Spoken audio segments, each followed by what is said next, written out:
Akan bangkit berdiri, kita akan bersama-sama mendengarkan firman Tuhan yang akan saya bacakan, yang mengalasi penyampaian firman Tuhan pada pagi hari ini dari Efesus pasal yang ke-6.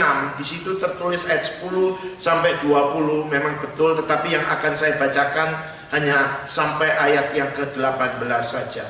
Efesus pasal yang ke-6 ayat 10 sampai ayat yang ke-18. Demikianlah firman Tuhan. Akhirnya hendaklah kamu kuat di dalam Tuhan, di dalam kekuatan kuasa-Nya. Kenakanlah seluruh perlengkapan senjata Allah, supaya kamu dapat bertahan melawan tipu muslihat iblis. Karena perjuangan kita bukanlah melawan darah dan daging, tetapi melawan pemerintah-pemerintah, melawan penguasa-penguasa, melawan penghulu-penghulu dunia yang gelap ini, melawan roh-roh jahat di udara. Sebab itu ambillah seluruh perlengkapan senjata Allah, supaya kamu dapat mengadakan perlawanan pada hari yang jahat itu, dan tetap berdiri sesudah kamu menyelesaikan segala sesuatu. Jadi berdirilah tegak, berikat pinggangkan kebenaran dan berbaju sirakan keadilan. Kakimu berkasutkan kerelaan untuk memberitakan Injil damai sejahtera. Dalam segala keadaan pergunakanlah perisai iman, sebab dengan perisai itu kamu akan dapat memadamkan semua panah api dari si jahat. Dan terimalah ketopong keselamatan dan pedang roh, yaitu firman Allah. Dalam segala doa dan permohonan, berdoalah setiap waktu di dalam roh, dan berjaga-jagalah di dalam doamu itu dengan permohonan yang tak putus-putusnya untuk segala orang kudus. Sampai sedemikian jauh pembacaan firman Tuhan. Yang berbahagia adalah setiap kita yang baca, renungkan, kemudian internalkan, dan kemudian lakukan firman itu dalam kehidupan sehari-hari.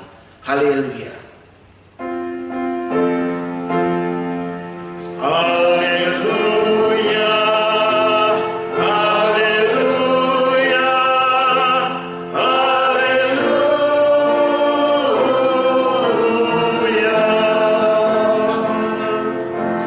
Silakan duduk saudara sekalian. Selamat pagi, selamat bertemu kembali. Di Facebook ada yang tanya, kenapa Pak Robi tidak berkhotbah hari Minggu pertama? Saya jelasin, iya, karena GKI Monrovia diberkati oleh pembicara-pembicara tamu yang lain, sehingga saya digeser, jadi tidak ada masalah apa-apa. Iya, jadi saya akan berkhotbah kembali melayani saudara, dan 2 minggu dari sekarang juga akan melayani firman kembali. Saudara sekalian, kalau saudara bepergian ke beberapa negara, memang ada kunjungan wisata atau perusahaan tur yang membawa wisatawan ke sana, yang sepertinya kelihatannya tidak ada apa-apa. Ya, ada banyak orang yang tur itu ke Taiwan, ya kan? Ada yang tur ke Israel, begitu saudara sekalian ya. Tapi saudara apakah tahu kalau Taiwan itu, atau Korea Selatan itu, atau Israel itu adalah negara-negara yang masih dalam kondisi perang, saudara sekalian. Misalnya Korea Selatan itu masih dalam kondisi perang dengan Korea Utara, bukan? Taiwan itu juga masih dalam kondisi perang dengan LRC. Sementara Israel itu di dalam kondisi yang belum damai dengan negara-negara yang ada di sekitarnya, kecuali Mesir yang sudah mengadakan perdamaian pada waktu Anwar Sadat dengan Menachem Begin itu. Jadi negara-negara yang lain itu dalam kondisi perang. Korea Selatan dan Korea Utara itu selalu dalam kondisi alert 24/7. Moncong-moncong senjata mereka itu saling ditujukan satu dengan yang lain yang sewaktu-waktu bisa dimuntahkan. Taiwan selalu memperbaharui persenjataannya, walaupun kecil-kecil tapi cabai rawit, saudara sekalian. Perlengkapan senjatanya itu mutakhir. Apalagi Israel, yang konon itu angkatan perangnya itu yang terkuat nomor 4 di dunia. Selalu ada latihan perang yang sesungguhnya, begitu. Dan wajib militer di negara Israel, di negara Taiwan dan Korea Selatan itu hampir untuk semua orang. Jadi semua penduduk itu siap perang, saudara sekalian. Nah, kita melihat di sini bahwa negara-negara ini dalam kondisi perang dan mereka selalu siap kalau diserang dan harus berperang. Nah, ini perang fisikal, saudara sekalian. Perang yang lokal, perang yang regional, saudara sekalian. Nah, tahukah saudara, sebagai anak-anak Tuhan, kita pun bukan di dalam kondisi yang damai secara rohani. Sebagai anak-anak Tuhan, saudara sekalian yang hidup di dunia ini, kita itu sedang dalam kondisi perang. Kita sedang berperang. Paling tidak perang rohani seperti yang dikatakan oleh firman Tuhan. Dan kalau kita hidup di dalam kondisi yang perang, kita harus memiliki satu sikap, satu attitude orang yang dalam kondisi perang, bukan? Paling tidak kita harus setiap kali itu sadar akan hal ini. Nah, saudara sekalian, Rasul Paulus adalah rasul yang mendirikan jemaat di Efesus. Rasul Paulus yang menulis surat Efesus ini kepada jemaat di Efesus. Kalau saudara lihat latar belakang sejarah berdirinya gereja di Efesus, gereja di Efesus adalah salah satu gereja di Asia Kecil, di Turki modern sekarang ini. Dan Efesus pada zaman itu terkenal sebagai kota magic, kota sihir. Karena sebagian besar penduduknya itu mempraktekkan ilmu hitam, mempraktekkan sihir. Di kota itu ada kuil Dewi Artemis. Dewi Artemis itu nama lainnya Dewi Diana, Dewi cintanya orang Yunani, orang Roma, saudara sekalian. Dan di sana ada kuil Artemis yang bangunannya itu 4 kali lebih besar daripada Parthenon yang ada di Yunani. Bayangkan, saudara sekalian. Dan kuil ini bukan hanya pusat agama, pusat segala macam ilmu-ilmu gaib, tapi di kuil itu juga ada yang namanya bank, sehingga itu menjadi pusat keuangan pada waktu itu. Nah, kita tahu karena kasih karunia Tuhan, Paulus bisa mendirikan jemaat di kota Efesus itu. Dan sejak berdirinya, dia itu harus menghadapi berbagai macam kuasa kegelapan itu. Dan kalau saudara memperhatikan di dalam Kisah Rasul pasal yang ke-19 dan seterusnya, dikatakan dengan jelas di kota Efesus itu Paulus mengadakan banyak mujizat. Bahkan sapu tangan atau kain yang pernah dikenakan Paulus itu bisa digunakan untuk menyembuhkan orang sakit dan mengusir setan. Jadi dari sejak awal spiritual warfare itu sudah ada di kota Efesus. Nah, kita tahu hubungan Paulus dengan jemaat Efesus itu sangat dekat. Paulus itu pernah 3 tahun berada di Efesus ini untuk menginjili dan juga untuk memuridkan jemaat-jemaat di Efesus. Bahkan di dalam Kisah Rasul kita melihat ketika perpisahan dengan tua-tua Efesus itu, terjadi hujan tangis. Kemarin juga ada tangisan, tapi di Kisah Rasul dikatakan hujan tangis. Betul-betul mereka merasa kehilangan Rasul Paulus yang sudah 3 tahun bersama-sama dengan mereka. Nah, ketika Rasul Paulus menulis surat Efesus, saudara sekalian, saya masih bicara latar belakang karena ini penting. Ketika Paulus menulis kepada surat Efesus, kita melihat bahwa surat Efesus adalah surat yang menekankan ajaran eklesiologi, ajaran gereja. Bagaimana orang-orang yang dulunya belum kenal Tuhan itu, yang menjadi Kristen di Efesus itu telah menerima kasih karunia Allah, sehingga mereka menjadi anak-anak Tuhan, sehingga mereka dikumpulkan menjadi satu jemaat, diperlengkapi dengan berbagai macam kasih karunia rohani yang luar biasa, dipersatukan. Ada satu relasi antar anggota yang indah di bawah satu kepala, yaitu Tuhan Yesus Kristus. Ini yang digambarkan oleh Rasul Paulus di dalam Efesus 1 sampai Efesus yang ke-5. Efesus yang ke-6 bagian awal menunjukkan bagaimana relasi kasih antar anggota gereja itu. Jadi ini yang Paulus tulis di dalam surat Efesus. Nah, ketika dia menulis, dia juga sadar bahwa orang-orang Kristen ini hidup di Efesus, di kota yang masih dikuasai oleh kuasa-kuasa kegelapan.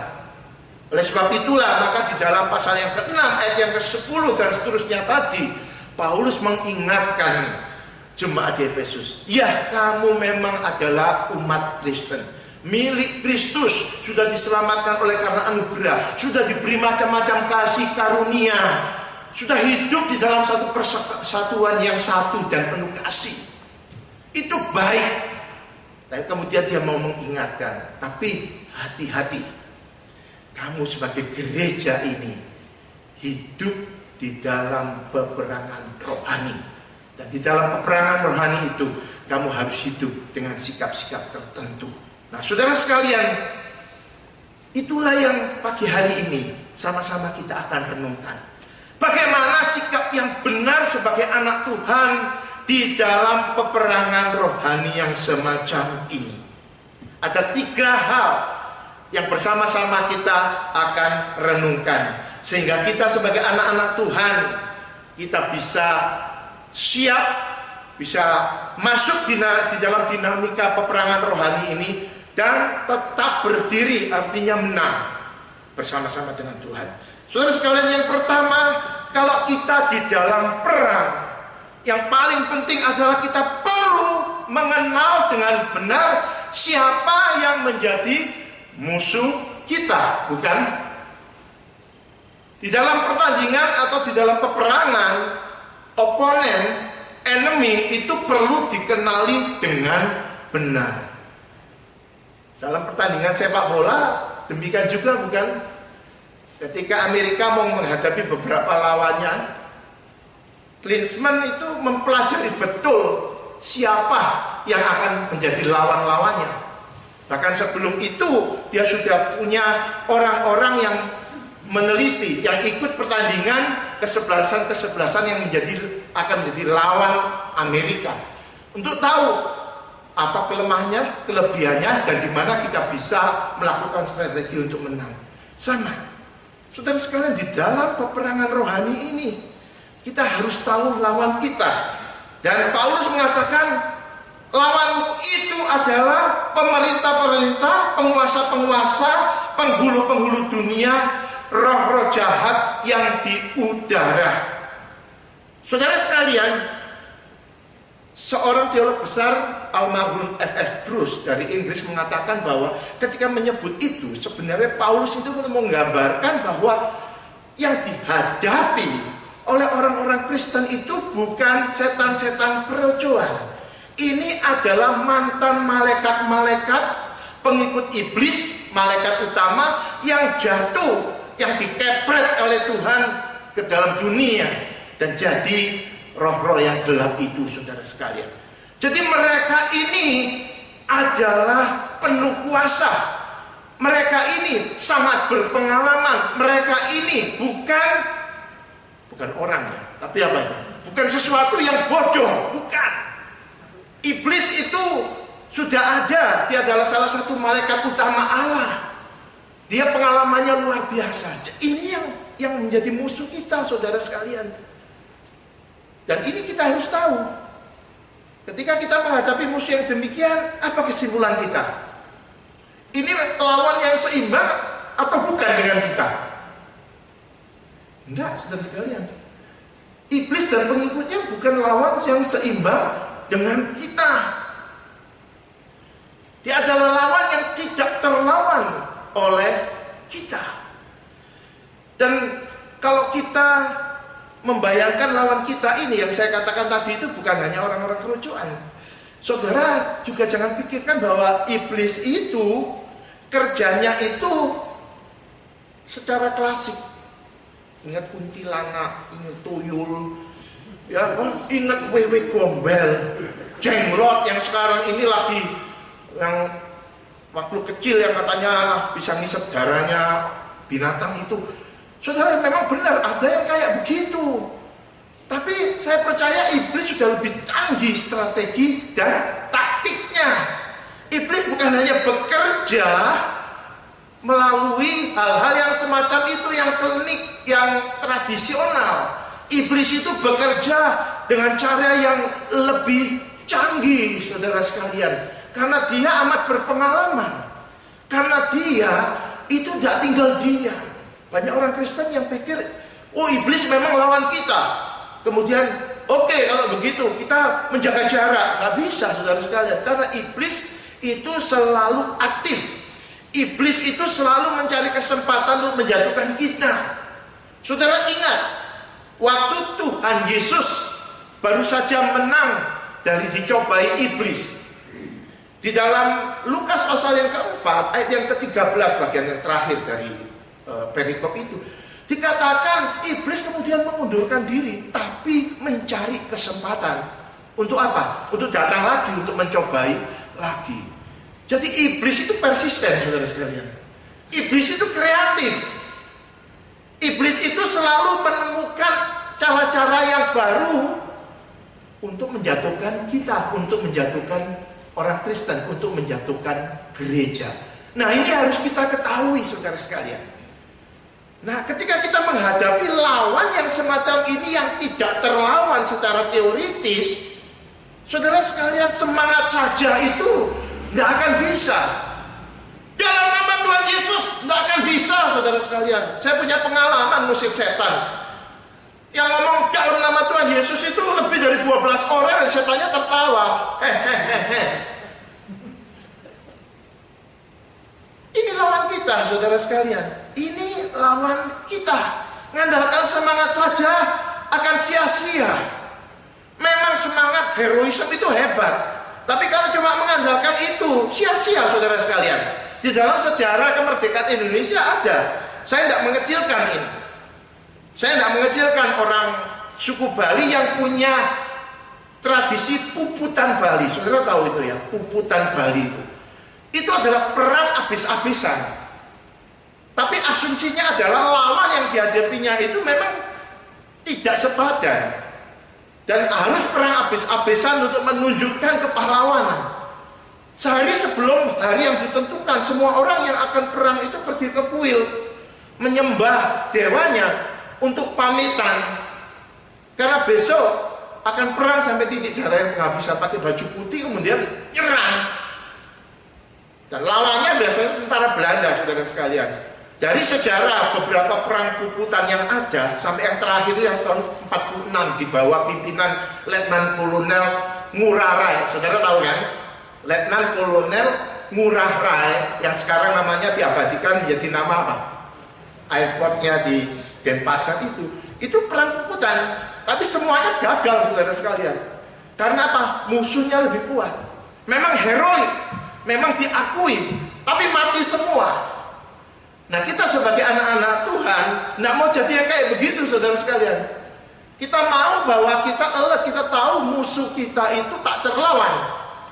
Tapi kita mau melawannya bukan dengan kekuatan dan semangat kita sendiri. Oleh sebab itu, saudara sekalian, ketika kita tahu siapa lawan kita, kita harus tahu siapa pembela kita. Dan kita tahu pembela kita adalah Allah sendiri yang datang di dalam Tuhan Yesus Kristus, yang mengatakan di dalam 1 Yohanes 4 ayat 4, roh yang di dalam kita lebih besar dari roh yang di luar kita. Saya kembali kepada taktik dan strategi iblis tadi yang selalu menyerang kita. Saudara sekalian, di zaman modern, di dalam masa abad ke-21 ini iblis itu sudah refine, sudah memperbarui, sudah mempercanggih cara-caranya untuk menjatuhkan anak-anak Tuhan, untuk menjatuhkan gereja. Iblis tidak pakai cara-cara tradisional yang saya jelaskan tadi, ya. Memang di sini ada cerita kayak begitu, tapi di Amerika sudah sangat jarang. Kuntilanak, bebek gombel ada, saudara sekalian, jarang gitu. Tapi dia kerja melalui isme-isme, melalui materialisme, sehingga membuat banyak orang Kristen itu terjebak dengan materialisme ini. Dia kerja melalui seks bebas. Ini era postmodernisme. Tidak ada yang absolut, tidak ada moralitas yang absolut. Semua relatif. Kamu tidak boleh menilai sesuatu nanti tidak toleran. Itu semua ciri-ciri postmodernisme, saudara sekalian. Dan saya melihat ini adalah bagian dari skema besar strategi dari si jahat untuk menjatuhkan anak-anak Tuhan. Oh, nggak apa-apa melakukan itu, kan nggak apa-apa itu. Kan kita di luar itu kan harus beradaptasi dengan cara-cara dunia. Kalau begitu di dalam bisnis kita tidak akan bisa. Saudara sekalian, itulah. Dan yang terakhir ada perdebatan, bagaimana dengan ISIS itu. Saya pikir somehow itu juga adalah bagian daripada strategi iblis yang besar. Karena yang ditarget itu salah satunya adalah apa? Anak-anak Tuhan, kan, orang-orang Kristen. Dengan cara-cara yang menciptakan satu ketakutan di dalam diri orang Kristen. Di dalam perjanjian lama, iblis bisa bekerja melalui raja-raja, melalui orang-orang besar. Di dalam masa Tuhan Yesus, iblis bekerja justru di dalam diri salah satu muridnya, Yudas. Yudas itu dipercaya, dia itu bendahara murid-murid Tuhan Yesus. Yang penyandang dananya itu banyak wanita-wanita yang kaya itu. Kalau saudara lihat Lukas pasal yang ke-8 ayat 1 sampai 3 itu. Ada wanita-wanita yang kaya penyandang dana, luar biasa ibu-ibu. Ibu-ibu ini penyandang dana yang luar biasa. Dalam Alkitab dikatakan demikian. Jadi yang pertama di dalam peperangan rohani ini kita harus kenali dengan benar siapa musuh kita. Sehingga kita bisa menyadari dan mengantisipasinya. Kemudian yang kedua, saudara sekalian, setelah mengenali, kita harus tetap berjuang di dalam dinamika peperangan rohani ini. Ikut terlibat secara benar di dalam peperangan rohani ini. Saudara sekalian, kembali saya beri gambaran di dalam dunia olahraga. Ya, khususnya di dalam sepak bola, saudara sekalian. Di dalam sepak bola itu bertahan baik, tapi menyerang itu dikatakan pertahanan yang paling baik. Nah, kalau saudara yang lihat baru-baru ini di Brasil itu, rupanya sepak bola menyerang itu kan yang lebih diminati daripada sepak bola bertahan ala Italia tahun 82. Nggak seneng itu, bertahan terus itu. Tapi tahun 2014 penyerangan ini sungguh-sungguh menghasilkan sepak bola yang banyak gol dan indah. Saudara sekalian, di dalam peperangan rohani berlaku prinsip yang sama. Memang kita harus bertahan, tapi kita tidak harus bertahan terus, saudara sekalian. Kalau saya bacakan lagi ayat yang ke-11 dan ke-13 dikatakan, kenakanlah seluruh perlengkapan senjata Allah supaya kamu dapat bertahan. Ayat yang ke-13, sebab itu ambillah seluruh perlengkapan senjata Allah supaya kamu dapat apa? Bertahan lagi, mengadakan perlawanan dan tetap berdiri. Artinya apa? Kalau setelah berperang saudara tetap berdiri, menang, saudara sekalian. Ya, jangan bayangkan film-film Wang Yu dulu yang pada waktu terakhir mati berdiri gitu. Enggak, yang ini artinya berdiri ini artinya menang pada akhirnya, saudara sekalian, di dalam peperangan rohani yang semacam ini. Nah, saudara sekalian, di dalam dinamika peperangan rohani ini, saudara sekalian, satu sikap yang selalu ditekankan adalah kita harus tetap alert, tetap waspada, tetap bersikap antisipatif. Saudara sekalian, dikatakan tadi 1 Petrus 5-8 tadi bahwa iblis itu selalu apa? Duduk, istirahat, tidur. Iblis dikatakan apa? Selalu berjalan keliling seperti singa yang menyaung-ngaung untuk mencaplok orang. Ya, saudara sekalian, itulah iblis. Nah, kita harus waspada, kita harus antisipatif. Kita jangan lengah. Terutama yang sudah di Amerika, yang hidup di dalam kemapanan, yang tidak banyak lagi hal-hal yang kayak di Indonesia, kita seringkali menjadi ternina-bobokan, saudara sekalian. Oh, hidupnya aman-aman, hidupnya sudah enak, sudah punya pekerjaan, sudah punya keluarga, sudah punya rumah, ya sudah datang ke kebaktian, pergi ke persekutuan, itu baik, nggak salah. Tapi saudara mesti ingat, kita tetap ada dalam peperangan rohani. Peperangan rohani kita itu global, saudara sekalian. Tidak hanya di Banten, tidak hanya di desa di Jawa Timur yang banyak hantunya, tapi peperangan rohani itu terjadi juga di sini, di Amerika, di Monrovia, di Southern California ini. Dan kita harus selalu alert dan siap diri, saudara sekalian. Kemudian saudara sekalian, salah satu yang membuat kita itu bisa kuat adalah firman Tuhan. Nanti siang saya akan berkhotbah tentang pentingnya pengajaran firman Tuhan yang biblikal di dalam gereja. Karena apa? Karena gereja sudah banyak yang meninggalkan yang semacam ini. Gereja lebih banyak mau menghadirkan diri yang relevan terhadap situasi dunia, yang kebaktiannya bisa menarik lebih banyak orang.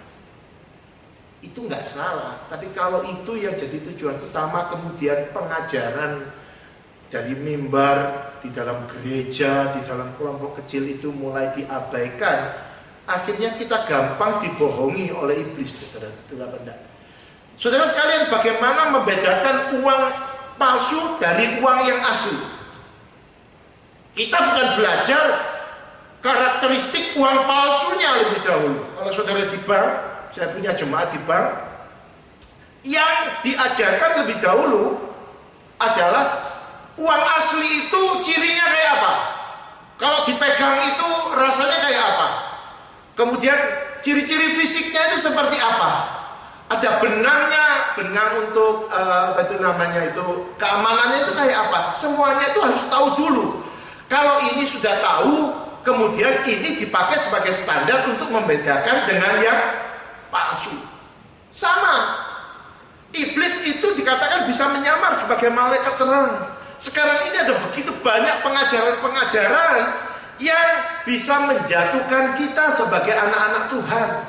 Menurut statistik terbaru, setiap 2 menit ada 1 orang Kristen dibawa untuk menjadi bidan.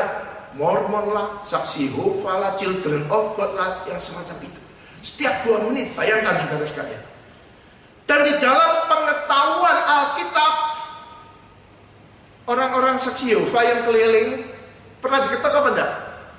Kalau di Indonesia encim-encim itu ketakan. Bukan jual bakpo, tapi bawa Alkitab free. Kemudian ada kursus Alkitab free juga. Saudara sekalian, itu pengetahuan Alkitabnya menurut versi mereka lebih hebat daripada kita. Sehingga ketika kita mengizinkan mereka masuk, orang-orang Kristen akhirnya begini, iya betul ya, iya ya, ini yang benar ya. Nah, kalau sudah kayak gitu gampang ditarik masuk dan jadi lagi yang kayak gitu, keliling juga. Gitu. Saudara, ini kenyataan yang ada. Makanya untuk berperang di dalam peperangan rohani ini kita perlu tahu firman Tuhan dengan benar. Jangan dinina-bobokkan, tahu firman Tuhan, belajar firman Tuhan dengan benar, bertumbuh dewasa di dalam firman. Dan juga saudara sekalian, kita perlu sadar bahwa iblis itu selalu berusaha untuk membelokkan arah hidup kita. Sebagai anak Tuhan, fokus atau sentral hidup kita siapa saudara sekalian? Siapa? Yesus, bukan? Tuhan Yesus harus menjadi fokus hidup kita. Setiap apa yang kita lakukan harus kita cek. Kalau saudara punya ambisi tertentu, saudara harus cek. Di dalam saya mau mencapai tujuan hidup atau tujuan studi, tujuan bisnis, tujuan karir saya ini, siapa yang mau saya kasih kredit yang tertinggi? Siapa yang diglorify? Kalau aku, perusahaanku, gerejaku, saudara sekalian, hati-hatilah. Nah, iblis selalu membelokkan, menjauhkan kita dari fokus yang semacam ini. Dan kita harus menyadari hal ini. Kemarin dulu saya ngomong-ngomong sama seorang pendeta. Dia katakan begini, dan saya mengamininya. Orang yang di gereja paling rajin berdoa, itu kok saya amati biasanya yang paling sombong rohani. Memang benar saudara sekalian. Nah, oleh sebab itu kita harus hati-hati. Kalau kita aktif sekali, kalau kita melayani Tuhan dengan berapi-api itu baik. Tapi saudara harus ingat, saudara menjadi target-target utama iblis. Makanya saudara perlu alert, perlu untuk selalu dekat dengan Tuhan dan firman-Nya, dan selalu berdoa. Saya pagi ini tidak akan membahas apa itu ketopong keselamatan, apa itu kasut kerelaan memberitakan Injil damai sejahtera, tidak. Tapi saya akan memberikan kepada saudara gambaran secara garis besar. Nah, saudara sekalian, ketika kita melayani, ketika kita melakukan hidup kita di dalam peperangan rohani ini, kita harus ingat itu untuk kemuliaan Tuhan, sehingga kita tidak dibelokkan yang semacam itu. Nah, saudara sekalian, alertness, selalu antisipatif, ini memang harus selalu kita lakukan. Saudara sekalian, di dalam 2 Korintus 10 ayat 3 dan 4 dikatakan oleh Paulus, memang kami masih hidup di dunia ini, tapi kami tidak berjuang secara duniawi. Karena senjata kami dalam perjuangan bukanlah senjata duniawi, melainkan senjata yang diperlengkapi dengan kuasa Allah yang sanggup untuk meruntuhkan benteng-benteng. Saudara, kita perlu belajar dari ayat ini dan bercermin dari Efesus 6 ayat yang 10 yang ke-18 itu, saudara sekalian. Allah itu sudah berikan perlengkapan rohani untuk saudara. Ya, iman, keselamatan, semuanya itu kita sudah miliki. Firman itu sudah diberikan kepada kita. Sekarang tinggal kita mau memakainya dan menggunakannya atau enggak. Di dalam perang, kalau kita tidak mengenakan pakaian perang, ya kita akan celaka. Tapi ketika kita siap, antisipatif dan mengenakannya, kita akan bisa berperang. Dan di dalam peperangan rohani ini, backing kita lebih besar daripada lawan kita, yaitu Tuhan Yesus Kristus. Jangan lengah. Jangan seperti Amerika ketika masa Pearl Harbor, saudara sekalian. Itu lengah, sehingga Jepang bisa masuk, sehingga kerugiannya itu begitu besar, korban yang ada itu begitu besar. Itu yang kedua yang perlu kita ingat dan pegang di dalam peperangan rohani ini. Yang ketiga, saudara sekalian, di dalam peperangan rohani ini kita perlu standing in unity. Kita perlu melakukannya itu bersama-sama. Saudara sekalian, di dalam ayat yang ke-11 dari Efesus pasal yang ke-6 tadi dikatakan demikian. Kenakanlah seluruh perlengkapan senjata Allah supaya kamu dapat bertahan. Supaya kamu dapat bertahan. Saudara, kata kamu di sini itu plural, majemuk. Jadi ketika Paulus menasihati itu, di dalam benak Paulus itu dia melihat jemaat di Efesus itu sebagai satu keutuhan, sebagai satu unit, sebagai satu kesatuan. Karena memang demikianlah di dalam peperangan rohani ini, saudara sekalian. Memang secara individual kita berperang, tapi kita harus ingat bahwa kita berperang di bawah satu komando, di bawah satu kepala, yaitu Tuhan Yesus Kristus. Dan kita berperang di dalam satu kesatuan. 1 Petrus 5 ayat yang ke-8 sampai 9 tadi itu dikatakan demikian, sadarlah dan berjaga-jagalah, lawanmu si iblis berjalan keliling sama seperti singa yang mengaum-ngaum dan mencari orang yang dapat ditelannya. Lawanlah dia dengan iman yang teguh, sebab kamu tahu bahwa semua saudaramu di seluruh dunia menanggung penderitaan yang sama. Nggak sendirian, seluruh saudaramu di dunia, seluruh orang Kristen di dunia menanggung penderitaan yang sama. Kata penderitaan ini, saudara sekalian, ada kaitannya dengan apa? Peperangan rohani. Karena di dalam peperangan rohani ini tidak enak, bukan? Ada pengorbanan-pengorbanan, ada penderitaan yang harus kita tanggung, saudara sekalian. Tapi di sini ingin menekankan bahwa peperangan rohani ini harus dilakukan di dalam kebersamaan. Saudara, kalau saudara perhatikan sejak awal, iblis itu selalu melakukan taktik divide et impera. Kalau dulu kita baca kitab-kitab sejarah waktu kita sekolah di Indonesia kan ada itu. Belanda menjalankan taktik memecah belah dan mengadu domba, sehingga memperlemah perlawanan dari masing-masing daerah. Saudara, iblis juga memakai cara yang sama. Di Taman Eden, iblis melakukannya itu kepada Adam dan Hawa. Anak-anak Tuhan, lawannya itu bukan sesama saudara seiman. Seringkali itu yang terjadi, bukan? Menginjili, kalau sudah dibawa ke gereja kan, tapi di gereja kemudian banyak yang kemudian saling musuhan, ada yang dimusuhi sampai sejati-jatinya. Ya memang akan ada konflik itu internal. Tapi saudara sekalian, kita harus ingat, lawan kita itu bukan saudara seiman kita. Lawan kita bukan gereja yang lain. Tapi lawan kita adalah iblis yang berusaha dengan segala cara untuk menjatuhkan kita, untuk memisahkan kita, untuk memecah belah kita. Kita mengucap syukur karena Monrovia telah melewati satu babak, dan sekarang ini mau membuka babak yang baru. Saya mengucap syukur. Tapi saudara, kita tetap ingat untuk tetap bersandar kepada Kristus, untuk tetap berdoa, karena iblis tetap kreatif. Dia mungkin sekarang ini seperti Lukas 4 ayat 13, mengundurkan diri sambil apa? Menunggu waktu yang tepat untuk datang lagi. Itu urusannya dia, tapi urusan kita adalah apa, saudara sekalian? Mengantisipasi, selalu waspada, membuat apa yang sudah terjadi itu tidak terulang kembali. Nah, salah satunya adalah kita perlu bersatu di dalam firman, di dalam kasih, di dalam Kristus, saudara sekalian. Dan jangan beri kesempatan kepada iblis. Ada firman Tuhan yang mengatakan itu, jangan beri kesempatan kepada iblis.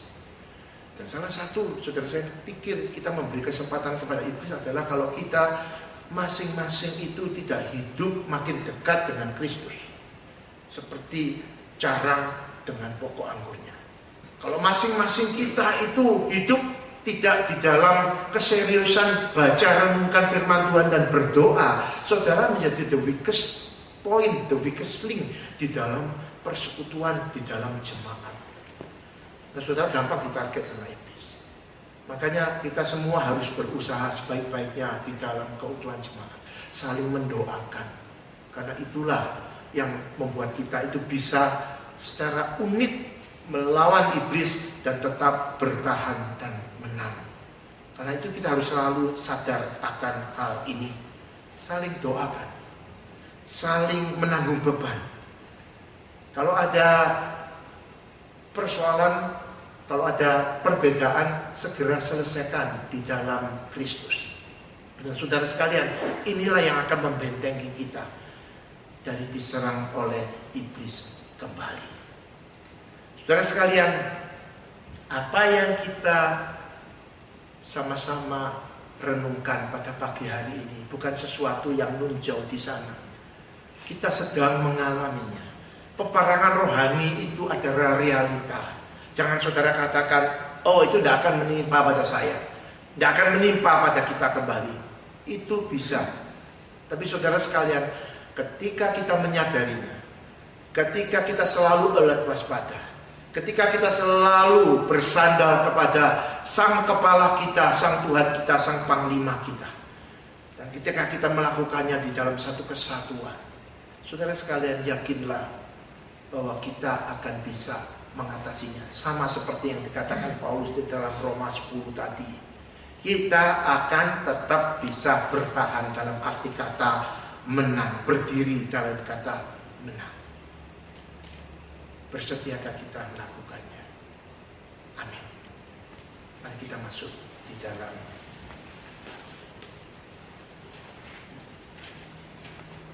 doa.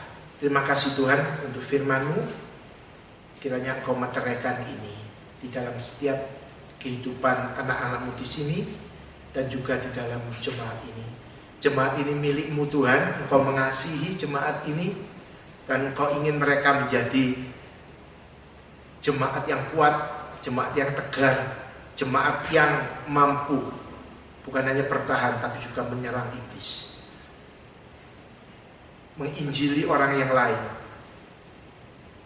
menghancurkan dan merampas kubu-kubu yang dikuasai oleh si jahat. Terima kasih dalam nama Tuhan Yesus. Amin.